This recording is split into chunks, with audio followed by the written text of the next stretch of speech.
This is an Arizona's Family News Update. And good evening, everyone. I'm Brandon Lee. These are some of the stories we're tracking right now from the Arizona's Family Newsroom. Governor Ducey's stay-at-home order, it is expected to expire tomorrow night. This as state health officials report an additional 30 deaths from the outbreak, raising the statewide total now to 624. An additional 498 COVID-19 cases were confirmed today for a statewide total of 12,674. The actual number of people infected likely much higher because those with mild symptoms have been told to stay at home instead of going to the doctor's office to get a test. And many were turned away because right now there simply aren't enough tests to go around.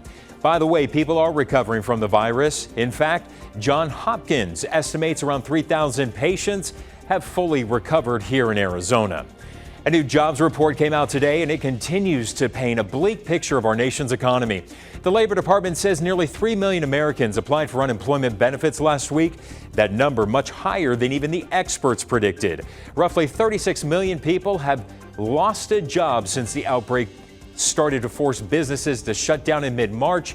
The experts say the next few months will determine whether or not some of those businesses can survive.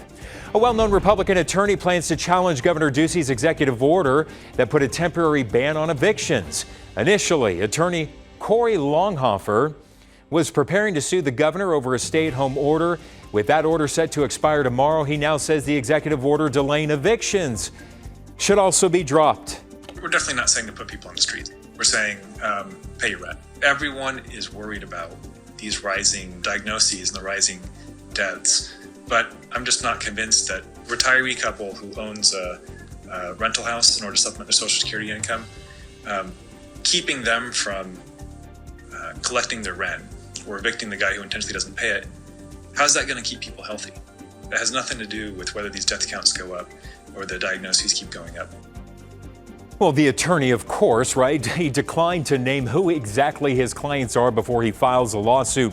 We did reach out to the governor's office for comment. They did not immediately respond. Royal Norman standing by with the forecast. All right, Brandon. Yeah, we had a great day around the valley today. Going to be a little bit warmer over the next couple of days, but let's check out the numbers from today. 91 degrees. That's below average. The average high is 94 on today's date. The record 107. That one goes back almost 100 years to 1927. And here's our forecast. Pretty straightforward. We're going to start warming up the rest of the week, and by the end of the weekend, get to 102 degrees on Sunday. Not going to stay there long. Monday, 103, then a cooling trend, and by the middle of next week, we'll be back in the 80s. Royal, as always, thank you for updates on more of the stories we're tracking right now from our newsroom. You can simply download our app and subscribe to our YouTube and our Roku channels. I'm Brandon Lee. Have a great night.